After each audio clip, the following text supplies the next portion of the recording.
नमस्कार बंधुरा बंधुरा যখন আপনারা কাউকে কল করেন বা কেউ আপনাকে কল করে তখন কি হয় যখন সেই কলটাকে রিসিভ করা হয় তখন বন্ধুরা আপনাদের কলটি অটোমেটিক রেকর্ড হতে শুরু করে দেয়। তো সেই জন্য বন্ধুরা আপনাদেরকে কলটিকে রিসিভ করার পর বারবার আপনাদের সেই রেকর্ডিংটাকে অফ করে কথা বলতে হয় বা কোনো সময় আপনারা কল রেকর্ডিংটাকে অফ করতে ভুলেই যান। তো বন্ধুরা যেমন আমি আপনাদের দেখাচ্ছি, এই যে দেখতে পাচ্ছেন আমার ফোনে কলটি এসছে, তো আমি কলটাকে ফের রিসিভ করছি। তো বন্ধুরা রিসিভ করার পর দেখতে পাচ্ছেন যে আমার কলটি ফের অটোমেটিক রেকর্ড হতে শুরু করে দিচ্ছে। অর্থাৎ আপনারা যতবারই কল রেকর্ডিংটাকে অফ করুন না কেন, পরে যখন ফের আপনাদের কল আসবে, আপনারা যখন সেই কলটাকে রিসিভ করবেন তখন বন্ধুরা আপনাদের কলটি অটোমেটিক রেকর্ডিং হতে শুরু করে দেবে। তো বন্ধুরা এটাকে কিভাবে আপনারা ফিক্স করবেন? তো বন্ধুরা এটাকে ফিক্স করা খুবই সহজ। এর জন্য বন্ধুরা আপনারা সেই ডায়ালার অ্যাপটিকে ওপেন করবেন যেখানে আপনারা ফোন নাম্বার ডায়াল করে কল করেন। তো আমি এখানে সেই ডায়ালার অ্যাপটিকে ওপেন করে নিচ্ছি। তো ওপেন করার পর উপরের ডান দিকের কোণে এই থ্রি ডটে ক্লিক করবেন।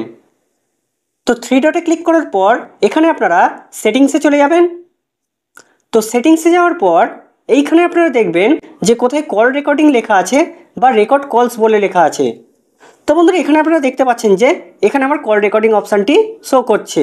তো এটাকে আমি ওপেন করে নিচ্ছি। তো বন্ধুরা ওপেন করার পর এইখানে আপনারা একটি অপশান দেখতে পাবেন অটো কল রেকর্ডিং বলে। তো এটা দেখবেন এনেবেল হয়ে আছে, তো এটাকে আপনারা ডিসেবল করে দেবেন। তো বন্ধুরা ডিসেবল করার পরই আপনাদের এই অটোমেটিক কল রেকর্ডিংয়ের সমস্যাটি পুরোপুরি ফিক্স হয়ে যাবে। তো বন্ধুরা আমি আপনাদের দেখাচ্ছি যে আমার ফোনে এই অটো কল রেকর্ডিংটা অফ হয়েছে কিনা। তো তার জন্য আমি ব্যাকে চলে যাচ্ছি। তো এবার ব্যাকে যাওয়ার পর আমি আমার কল আসার জন্য ওয়েট করছি।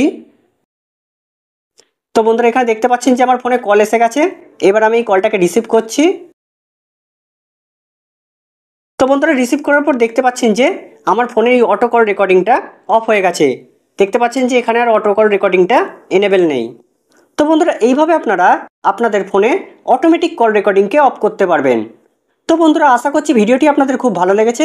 ভিডিওটি যদি ভালো লেগে থাকে তাহলে ভিডিওটিকে অবশ্যই লাইক এবং সাবস্ক্রাইব করে আমাদের পাশে থাকবেন। ধন্যবাদ।